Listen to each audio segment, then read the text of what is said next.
اللہ رب العالمین والصلاة والسلام علیک یا خاتم الانبیاء والمرسلین اما بعد فاعوذ باللہ من الشیطان الرجیم بسم اللہ الرحمن الرحیم السلام علیکم ورحمۃ اللہ تعالی وبرکاتہ۔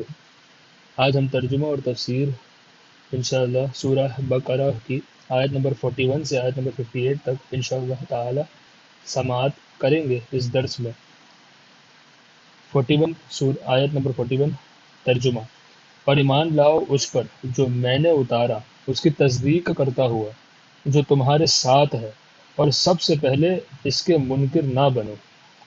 یعنی قرآن پاک، توریت اور انجیل پر جو تمہارے ساتھ ہے ایمان لاؤ، اور اہل کتاب میں، اہل کتاب یعنی جن کے پاس توریت، زبور، انجیل شریف نازل ہوئی، اہل کتاب میں پہلے کافر نہ بنو کہ جو تمہاری اتباع میں کفر اختیار کرے اس کا وبال بھی تم پر ہو۔ ترجمہ: اور میری آیتوں کے بدلے تھوڑے دام نہ لو۔ تفسیر: ان آیت سے توریت اور انجیل کی وہ آیت مراد ہے جن میں حضور نبی کریم صلی اللہ تعالیٰ علیہ وآلہ وسلم کی نعت اور صفت ہے۔ مقصد یہ ہے کہ حضور صلی اللہ علیہ وآلہ وسلم کی نعت دولت دنیا کے لیے مت چھپاؤ کہ متاع دنیا سامان قلیل اور نعمت آخرت کے مقابل بے حقیقت ہے۔ یعنی دنیا میں جو بھی چیز ہے وہ بہت کم ہے، سامان قلیل ہے، بہت کم سامان ہے، اور نعمت آخرت کے مقابلے اگر آخرت کی نعمت سے اس کا کمپیریزن کیا جائے تو اس کی کوئی حقیقت ہی نہیں، اس کی کوئی ویلیو ہی نہیں۔ شان نزول: یہ آیت کعب ابن اشرف اور دوسرے رؤسا اور علماء یہود، رؤسا یعنی امیر لوگ، رؤسا اور علماء یہود کے حق میں نازل ہوئی جو اپنی قوم کے جاہلوں اور کمینوں سے ٹکے وصول کر لیتے تھے، یعنی پیسے وصول کر لیتے تھے اور ان پر سالانہ مقرر کرتے تھے، اور انہوں نے پھلوں اور نقد مالوں میں اپنے حق معین کر لیے تھے۔ انہیں اندیشہ ہوا کہ توریت میں جو حضور سید عالم صلی اللہ تعالیٰ علیہ وآلہ وسلم کی نعت اور صفت ہے اگر اس کو ظاہر کرے تو قوم حضور صلی اللہ علیہ وسلم پر ایمان لے آئے گی اور ان کا کچھ پرستش نہ کرے گی، یعنی ان لوگوں کو چھوڑ کر کے لوگ سرکار کے پاس چلے جائیں گے۔ اس لیے یہ لوگ اپنی توریت شریف میں جو آیت سرکار کے حق میں نازل ہوئی تھی اس کو چھپاتے تھے۔ یہ تمام منافع جاتے رہیں گے، اس لیے انہوں نے اپنی کتابوں میں تغیر کیا اور حضور صلی اللہ علیہ وآلہ وسلم کی نعت کو بدل ڈالا۔ جب ان سے لوگ دریافت کرتے کہ توریت میں حضور صلی اللہ علیہ وسلم کی کیا اوصاف مذکور ہیں، یعنی سرکار کے بارے میں تورات شریف میں کیا بتایا گیا ہے، جب وہ لوگ پوچھتے تو وہ چھپا لیتے اور ہرگز نہ بتاتے۔ اس پر یہ آیت نازل ہوئی، بحوالہ خازن وغیرہ۔ ترجمہ: اور مجھ سے ڈرو، مجھ سے یعنی اللہ تبارک و تعالیٰ سے ڈرو۔ ترجمہ: اور حق سے باطل کو نہ ملاؤ، اور دیدہ و دانستہ حق نہ چھپاؤ، اور نماز قائم رکھو اور زکوٰۃ دو، اور رکوع کرنے والوں کے ساتھ رکوع کرو۔ تفسیر: اس آیت میں نماز اور زکوٰۃ کی فرضیت کا بیان ہے اور اس طرف بھی اشارہ ہے کہ نمازوں کو ان کے حقوق کی رعایت اور ارکان کی حفاظت کے ساتھ ادا کرو۔ مسئلہ: جماعت کی ترغیب بھی ہے۔ حدیث شریف میں ہے کہ جماعت کے ساتھ نماز پڑھنا تنہا یعنی اکیلے نماز پڑھنے سے 27 درجہ زیادہ فضیلت رکھتا ہے، یعنی 27 ٹائمز جو ہے جماعت کے ساتھ نماز پڑھنا بیٹر ہے اکیلے پڑھنے سے۔ ترجمہ: کیا لوگوں کو بھلائی کا حکم دیتے ہو اور اپنی جانوں کو ہو حالانکہ تم کتاب پڑھتے ہو، تو کیا تمہیں عقل نہیں؟ تفسیر: شان نزول: علماء یہود سے ان کے مسلمان رشتہ داروں نے دین اسلام کی نسبت دریافت کیا تو انہوں نے کہا تم اس دین پر قائم رہو۔ حضور سید عالم صلی اللہ تعالیٰ علیہ وآلہ وسلم کا دین حق ہے اور کلام سچا۔ اس پر یہ آیت نازل ہوئی۔ ایک قول یہ ہے کہ آیت ان یہودیوں کے حق میں نازل ہوئی جنہوں نے مشرکین عرب کو حضور صلی اللہ علیہ وآلہ وسلم کے مبعوث ہونے کی خبر دی تھی اور حضور صلی اللہ علیہ وآلہ وسلم کی اتباع یعنی پیروی کرنے کی ہدایت کی تھی۔ پھر جب حضور مبعوث ہوئے تو یہ ہدایت کرنے والے حسد سے یعنی جلن وغیرہ سے حسد سے خود کافر ہو گئے۔ اس پر انہیں توبیخ کی گئی، یعنی ان کو ڈانٹا گیا اور ان کے اوپر جو ہے مذمت کی گئی۔ بحوالہ خازن اور مدارک۔ ترجمہ: اور صبر اور نماز سے مدد چاہو، اور بے شک نماز ضرور بھاری ہے مگر ان پر جو دل سے میری طرف جھکتے ہیں۔ سبحان اللہ! یعنی اپنی حاجتوں میں صبر اور نماز سے مدد چاہو۔ سبحان اللہ! کیا پاکیزہ تعلیم ہے! صبر مصیبتوں کا اخلاقی مقابلہ ہے۔ انسان عدل اور عزم حق پرستی پر بغیر اس کے قائم نہیں رہ سکتا۔ صبر کی تین قسمیں ہیں۔ نمبر ایک، شدت و مصیبت پر نفس کو روکنا، یعنی جب پریشانی آئے نا تو رونا گانا نہیں بلکہ اللہ تعالیٰ کی رضا کے لیے صبر کرنا، شدت و مصیبت پر نفس کو روکنا۔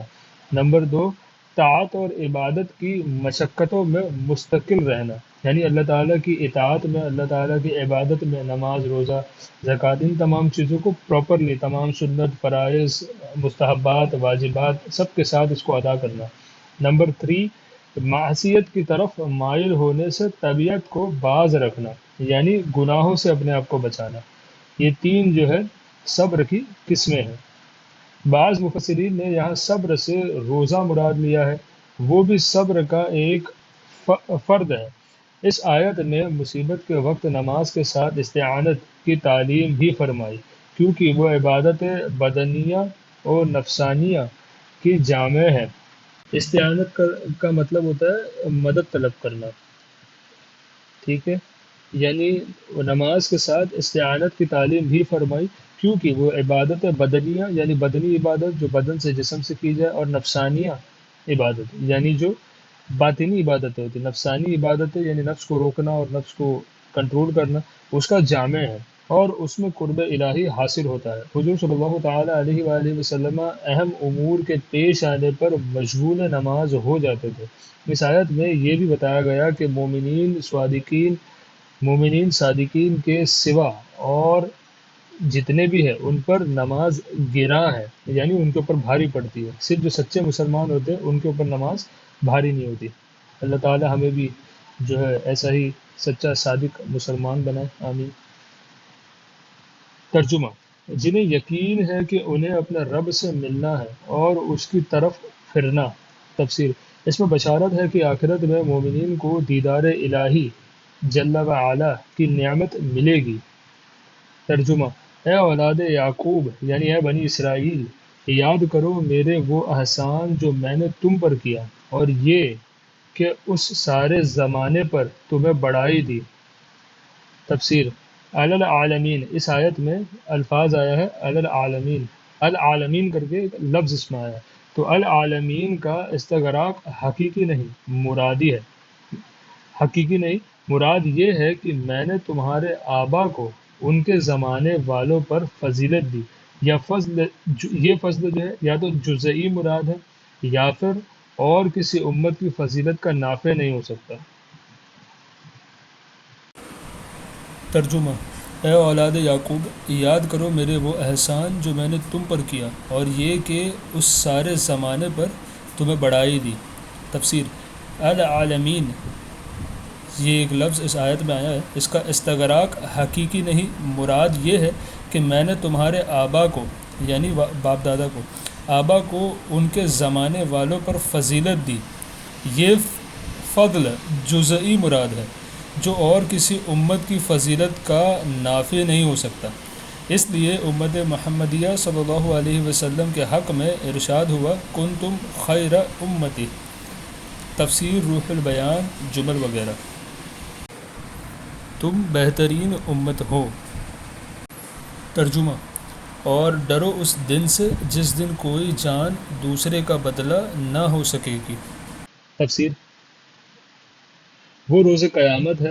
آیت میں نفس 2 مرتبہ آیا ہے، اس آیت میں نا 2 مرتبہ لفظ نفس آیا ہے، تو آیت میں نفس 2 مرتبہ آیا ہے۔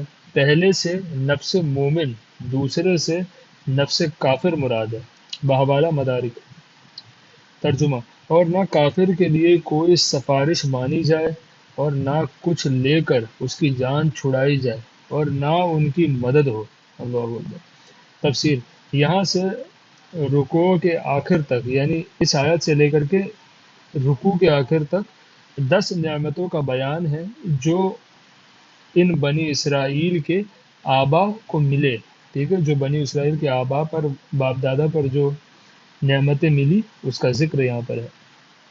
ترجمہ: اور یاد کرو جب ہم نے تم کو فرعون والوں سے نجات بخشی. تفسیر: قوم قبط اور عمالقہ سے جو مصر کا بادشاہ ہو اس کو فرعون کہتے ہیں. جو بھی مصر کے بادشاہ ہوتا ہے نا، اس کا ٹائٹل ہوتا ہے فرعون. فرعون کہتے ہیں. حضرت موسیٰ علیہ السلام کے زمانے کا فرعون کا نام ولید بن مصعب بن ریان ہے. یہاں اس کا ذکر ہے. اس کی عمر 400 برس سے زیادہ ہوئی. آل فرعون سے اس کے متبعین مراد ہے، یعنی اس کے فالوورز، اس کے ماننے والے مراد ہے. بحوالہ جمل وغیرہ. ترجمہ: کہ تم پر برا عذاب کرتے تھے. تفسیر: عذاب سب برے ہوتے ہیں. سوء العذاب وہ کہلائے گا جو اور عذابوں سے شدید ہو، یعنی اور عذاب سے بڑھ کر ہو، شدید ہو. اس لیے حضرت مترجم قدس الروح نے برا عذاب ترجمہ کیا. فرعون نے بنی اسرائیل پر نہایت بے دردی سے محنت و مشقت کے دشوار کام لازم کیے تھے. پتھروں کی چٹانیں کاٹ کر دھوتے دھوتے ان کی کمریں، گردنیں زخمی ہو گئی تھی. غریبوں پر ٹیکس مقرر کیے تھے جو غروب آفتاب سے قبل باجبر وصول کیے جاتے تھے. باجبر یعنی جبرن، فورسفلی باجبر وصول کیے جاتے تھے. جو نادار کسی دن ٹیکس ادا نہ کر سکا اس کے ہاتھ گردن کے ساتھ ملا کر باندھ دیے جاتے اور مہینے بھر تک اسی مصیبت میں اسے رکھا جاتا تھا اور طرح طرح کی بے رحمانہ سختیاں کی جاتی تھی. حوالہ خازن وغیرہ. ترجمہ: تمہارے بیٹوں کو ذبح کرتے اور تمہاری بیٹیوں کو زندہ رکھتے. تفسیر: فرعون نے خواب دیکھا کہ بیت المقدس یہاں پر لفظ آیا ہے. بیت المقدس بھی صحیح ہے، بیت المقدس بھی صحیح ہے. بیت المقدس کی طرف سے آگ آئی. اس نے مصر کو گھیر کر تمام قبطیوں یعنی فرعون اور آل فرعون کو جلا ڈالا. بنی اسرائیل کو کچھ ضرر نہ پہنچا. اس سے اس کو بہت وحشت ہوئی. کاہنوں سے یعنی اس کے جادوگروں سے اس نے کاہنوں نے تعبیر دی کہ بنی اسرائیل میں ایک لڑکا پیدا ہوگا جو تیرے ہلاک اور زوال سلطنت کا باعث ہوگا. یہ سن کر فرعون نے حکم دیا کہ بنی اسرائیل میں جو لڑکا پیدا ہو قتل کر دیا جائے. داعیہ تفتیش کے لیے مقرر ہوئی. 12,000 اور دوسری روایت میں ہے کہ 70,000 لڑکے قتل کر دیے گئے اور 90,000 حمل گرا دیے گئے. اور مشیت الہی سے اس قوم کے بوڑھے جلد مرنے لگے. قوم قبط کے رؤسا نے گھبرا کر فرعون سے شکایت کی کہ بنی اسرائیل میں موت کی گرم بازاری ہے. اس پر ان کے بچے بھی قتل کیے جاتے ہیں، تو ہمیں خدمت گار کہاں سے میسر ہوں گے؟ تو یعنی اتنے لوگ اس میں مر رہے تھے اور ان کو فکر تھی کہ ہماری خدمت کون کرے گا اگر ان کی قوم میں کوئی بچے گا نہیں، بنی اسرائیل کی قوم میں. تو ان لوگوں نے فرعون سے شکایت کی. فرعون نے حکم دیا کہ 1 سال بچے قتل کیے جائے اور 1 سال چھوڑ دیے جائے. تو جو سال بچے چھوڑنے کا تھا اس میں حضرت ہارون علیہ السلام پیدا ہوئے اور قتل کے سال حضرت موسیٰ علیہ السلام کی ولادت ہوئی. ترجمہ: اور اس میں تمہارے رب کی طرف سے بڑی بلا تھی یا بڑا انعام. تفسیر: بلا امتحان اور آزمائش کو کہتے ہیں. آزمائش نعمت سے بھی ہوتی ہے اور شدت و محنت سے بھی. نعمت سے بندے کی شکر گزاری اور محنت سے اس کے صبر کا حال ظاہر ہوتا ہے. اگر ذالکم کا اشارہ فرعون کے مظالم کی طرف ہو یعنی اس کے ظلم کی طرف ہو تو بلا سے محنت اور مصیبت مراد ہوگا، اور اگر ان مظالم سے نجات دینے کی طرف ہو تو نعمت کی طرف اشارہ ہوگا. ترجمہ: اور جب ہم نے تمہارے لیے دریا پھاڑ دیا تو تمہیں بچا لیا اور فرعون والوں کو تمہاری آنکھوں کے سامنے ڈبو دیا. سبحان اللہ۔ تفسیر: یہ دوسری نعمت کا بیان ہے جو بنی اسرائیل پر فرمائی کہ انہیں فرعونیوں کے ظلم و ستم سے نجات دی اور فرعون کو مع اس کی قوم کے ان کے سامنے غرق کیا۔ یہاں آل فرعون سے فرعون مع اپنی قوم یعنی اس کی قوم کے ساتھ مراد ہے، جیسا کہ کرمنا بنی آدمہ میں حضرت آدم اور اولاد آدم دونوں داخل ہیں۔ بحوالہ جمل: مختصر واقعہ یہ ہے کہ حضرت موسیٰ علیہ نبی علیہ السلام بحکم الہی شب میں بنی اسرائیل کو مصر سے لے کر روانہ ہوئے۔ صبح کو فرعون ان کی جستجو میں لشکر گرا لے کر چلا اور انہیں دریا کے کنارے جا پایا۔ بنی اسرائیل نے لشکر فرعون دیکھ کر حضرت موسیٰ علیہ السلام سے فریاد کی۔ آپ علیہ السلام نے بحکم الہی جل وعلا دریا میں اپنا عصا یعنی لاٹھی مارا۔ اس کی برکت سے عین دریا میں 12 خشک رستے پیدا ہو گئے۔ پانی دیواروں کی طرح کھڑا ہو گیا۔ ان آبی دیواروں یعنی پانی کی جو دیواریں تھیں، ان آبی دیواروں میں جالی کے مثل روشندان بن گئے۔ بنی اسرائیل کی ہر جماعت ان راستوں میں ایک دوسرے کو دیکھتے اور باہم باتیں کرتے گزر گئی۔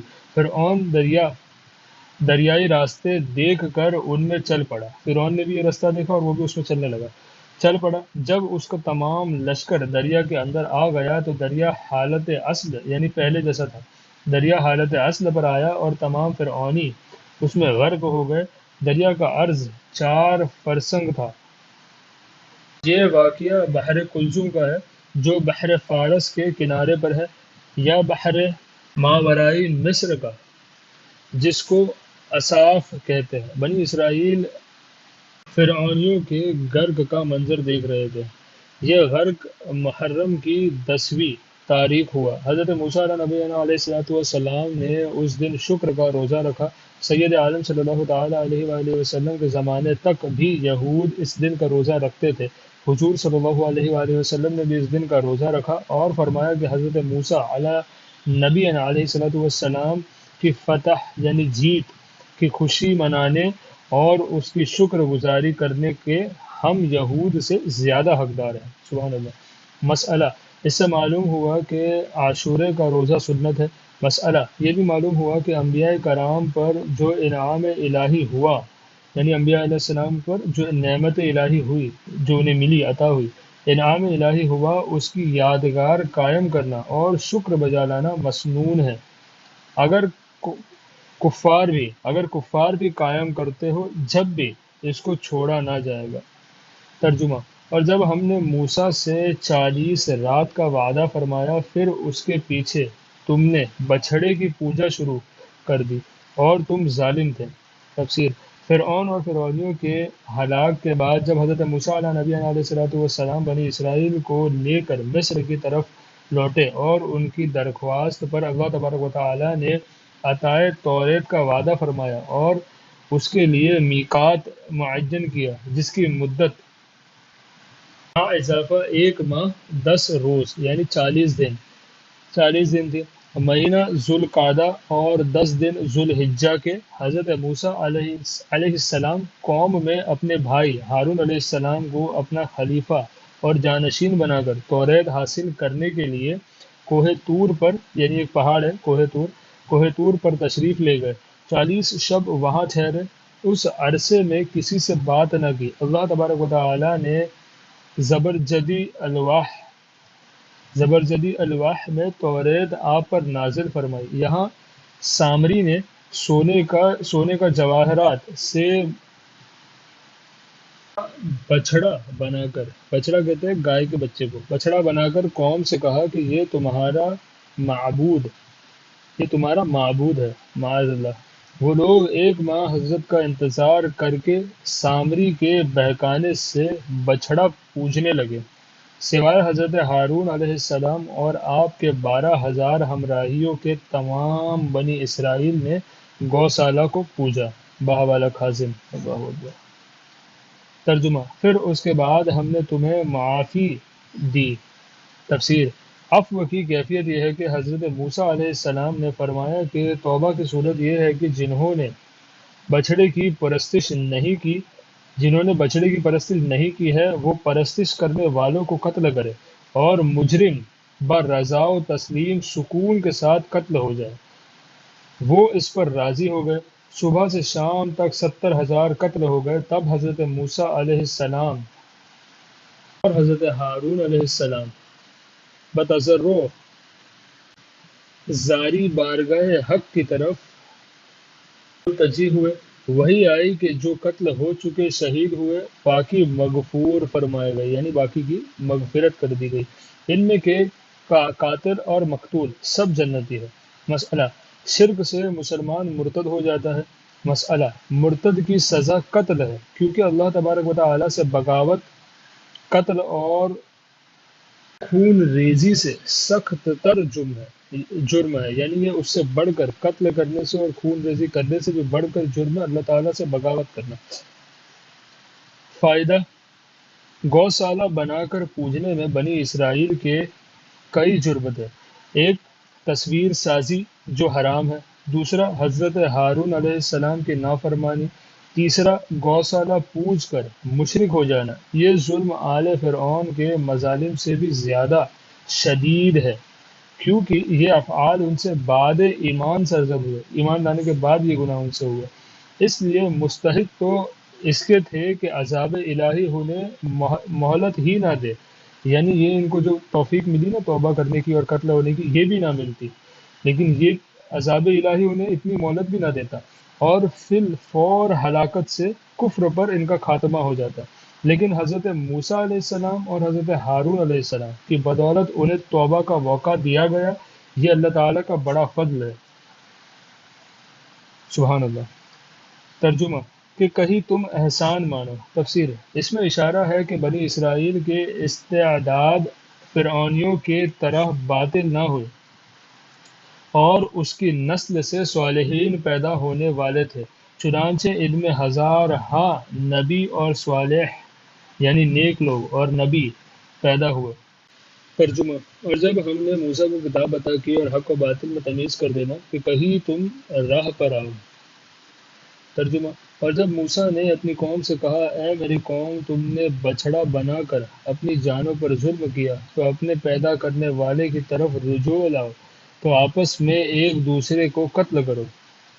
تفسیر یہ قتل ان کے لیے کفارہ تھا۔ ترجمہ یہ تمہارے پیدا کرنے والے کے نزدیک تمہارے لیے بہتر ہے تو اس نے تمہاری توبہ قبول کی، بے شک وہی ہے بہت توبہ قبول کرنے والا مہربان۔ تفسیر جب بنی اسرائیل نے توبہ کی اور کفارے میں اپنی جانیں دے دی تو اللہ تبارک و تعالیٰ نے حکم فرمایا کہ حضرت موسیٰ علیہ السلام انہیں گوشالہ پرستی کے عذر خواہی کے لیے حاضر لائے۔ حضرت ان میں سے 70 آدمی منتخب کر کے کوہ طور پر لے گئے۔ وہاں وہ کہنے لگے اے موسیٰ ہم آپ کا یقین نہ کریں گے جب تک خدا کو اعلانیہ نہ دیکھ لے۔ اس پر آسمان سے ایک ہولناک آواز آئی جس کی ہیبت سے وہ مر گئے۔ حضرت موسیٰ علیہ السلام نے بتضرع عرض کیا کہ میں بنی اسرائیل کو کیا جواب دوں گا؟ اس پر اللہ تبارک و تعالیٰ نے انہیں یک بعد دیگر زندہ فرما دیا۔ مسئلہ اس سے شان انبیاء معلوم ہوئی کہ حضرت موسیٰ علیہ السلام سے لن نؤمن لک کہنے کی شامت میں بنی اسرائیل ہلاک کیے گئے۔ حضور سید عالم صلی اللہ علیہ وآلہ وسلم کے عہد والوں کو آگاہ کیا جاتا ہے کہ انبیاء علیہ السلام کی جناب میں ترک ادب غضب الہی کا باعث ہوتا ہے، اس سے ڈرتے رہے۔ مسئلہ یہ بھی معلوم ہوا کہ اللہ تبارک و تعالیٰ اپنے مقبولان بارگاہ کی دعا سے مردے زندہ فرماتا ہے۔ سبحان اللہ۔ ترجمہ اور جب تم نے کہا اے موسیٰ ہم ہرگز تمہارا یقین نہ لائیں گے جب تک اعلانیہ خدا کو نہ دیکھ لے تو تمہیں کڑک نے آ لیا اور تم دیکھ رہے تھے۔ ترجمہ پھر مرے پیچھے ہم نے تمہیں زندہ کیا کہ کہیں تم احسان مانو۔ ترجمہ اور ہم نے ابر کو تمہارا سائبان کیا، ابر مانے بادل کو تمہارا سائبان کیا، یعنی سایہ ساتھ ساتھ چلتا اس طریقے سے۔ تفسیر جب حضرت موسیٰ علیہ السلام فارغ ہو کر لشکر بنی اسرائیل میں پہنچے اور آپ نے انہیں حکم الہی سنایا کہ ملک شام حضرت ابراہیم علیہ السلام اور ان کے اولاد کا مدفن ہے، اس میں بیت المقدس ہے، اس کو عمالقہ سے آزاد کرانے کے لیے جہاد کرو اور مصر چھوڑ کر وہی وطن بناؤ۔ مصر کا چھوڑنا بنی اسرائیل پر نہایت شاق تھا، یعنی ان کے اوپر بہت زیادہ ہیوی تھا۔ اول تو انہوں نے اس میں پیشی کیا، اور جب بجبر و اکرا حضرت موسیٰ علیہ السلام اور حضرت ہارون علیہ السلام کے رکاب سعادت میں روانہ ہوئے تو راہ میں جو کوئی سختی اور دشواری پیش آتی تو حضرت موسیٰ علیہ السلام سے شکایتیں کرتے۔ جب اس صحرا میں پہنچے جہاں نہ سبزہ تھا نہ سایہ، گلی ہمراہ تھا، وہاں دھوپ کی گرمی اور بھوک کی شکایت کی، اللہ تبارک و تعالیٰ نے بدعائے حضرت موسیٰ علیہ السلام ابر سفید، یعنی ایک سفید بادل، ابر سفید کو ان کا سائے بان بنایا جو رات دن ان کے ساتھ چلتا، شب کو ان کے لیے نوری ستون اترتا جس کی روشنی میں کام کرتے، ان کے کپڑے میلے اور پرانے نہ ہوتے، ناخن اور بال نہ بڑھتے، اور سفر میں جو لڑکا پیدا ہوتا اس کا لباس اس کے ساتھ پیدا ہوتا، جتنا وہ بڑھتا لباس بھی بڑھتا رہتا۔ سبحان اللہ، سبحان اللہ۔ ترجمہ: اور تم پر من اور سلوہ اتارا، کھاؤ ہماری دی ہوئی ستھری چیزیں۔ تفسیر: من بین کی طرح ایک شیرین چیز تھی، روزانہ صبح صادق سے طلوع آفتاب تک ہر شخص کے لیے ایک سا کی قدر آسمان سے نازل ہوتی، لوگ اس کو چادروں میں لے کر دن بھر کھاتے رہتے۔ سلوہ ایک چھوٹا پرند ہوتا تھا، اس کو ہوا لاتی، شکار کر کے کھاتے۔ دونوں چیزیں شنبہ کو تو مطلق نہ آتی، باقی ہر روز پہنچتی۔ شنبہ مطلب سیٹرڈے، ہفتے کو یہ چیزیں نہ آتی، اس کے علاوہ ایوری ڈے یہ چیزیں برابر آتی۔ جمعہ کو اور دنوں سے دونی آتی، یعنی ڈبل آتی۔ حکم یہ تھا کہ جمعہ کو شنبے کے لیے بھی حسب ضرورت جمع کر لو، مگر ایک دن سے زیادہ کا جمع نہ کرو۔ بنی اسرائیل نے ان نعمتوں کا ناشکری کی اور ذخیرہ جمع کیا، یعنی زیادہ جمع کیا، ایک دن سے زیادہ کا جمع کیا، وہ سڑ گئے، اس کی آمد بند کر دی گئی۔ یہ انہوں نے اپنا ہی نقصان کیا کہ دنیا میں نعمت سے محروم اور آخرت میں سزاوار عذاب کے ہوئے۔ ترجمہ: اور انہوں نے کچھ ہمارا نہ بگاڑا، ہاں اپنی ہی جانوں کا بگاڑ کرتے تھے۔ اور جب ہم نے فرمایا اس بستی میں جاؤ۔ تفسیر: اس بستی سے بیت المقدس مراد ہے۔ اریحا جو بیت المقدس کے قریب مالکہ آباد تھے اور اس کو خالی کر گئے، وہاں پھلے میوے بکثرت تھے۔ ترجمہ: پھر اس میں جہاں چاہو روک ٹوک کھاؤ اور دروازے میں سجدہ کرتے داخل ہو۔ تفسیر: یہ دروازہ ان کے لیے بمنزل کعبہ تھا، یعنی جس طریقے سے ہمارے لیے کعبہ ہے کعبۃ المعظمہ، اس طریقے سے وہ دروازہ ان کے لیے بمنزل کعبہ تھا کہ اس میں داخل ہونا اور اس کی طرف سجدہ کرنا سبب کفارہ ذنوب تھا، یعنی ان کے گناہوں کا کفارہ تھا، کفارہ ذنوب قرار دیا گیا۔ ترجمہ: اور کہو ہمارے گناہ معاف ہو، ہم تمہاری خطائیں بخش دیں گے اور قریب ہے کہ نیکی والوں کو اور زیادہ دیں گے۔ مسئلہ: اس آیت سے معلوم ہوا کہ زبان سے استغفار کرنا اور بدنی عبادت سجدہ وغیرہ بجا لانا توبہ کا متمم ہے۔ مسئلہ: یہ بھی معلوم ہوا کہ مشہور گناہ کی توبہ باعلان ہونی چاہیے، یعنی جو اعلانیہ گناہ ہے اس کی توبہ بھی اعلانیہ ہونی چاہیے۔ یہ بھی معلوم ہوا کہ مقامات متبرکہ، یعنی جو متبرک مقام ہے جہاں پہ برکتیں نازل ہو، جو تبرک والی جو جگہ ہوتی ہے، متبرکہ کو جو رحمت الہی کے مورد ہو، وہاں توبہ کرنا اور طاعت بجا لانا، یعنی وہاں پر عبادت کرنا اور وہاں پر توبہ کرنا، حیات نیک اور حیات قبول کا سبب ہوتا ہے۔ بحوالہ فتح العزیز، یعنی ایسی جگہ پر توبہ کرنا، دعا کرنا قبولیت کا زیادہ درجہ رکھتی ہے۔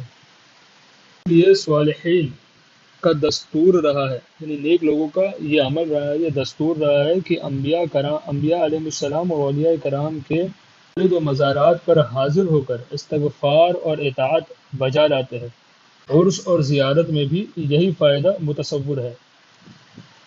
آج کا جو درس ہمارا ہے یہیں تک انشاءاللہ تعالی اس کو رکھتے ہیں۔ دعا کی درخواست۔ السلام علیکم ورحمۃ اللہ تعالی وبرکاتہ۔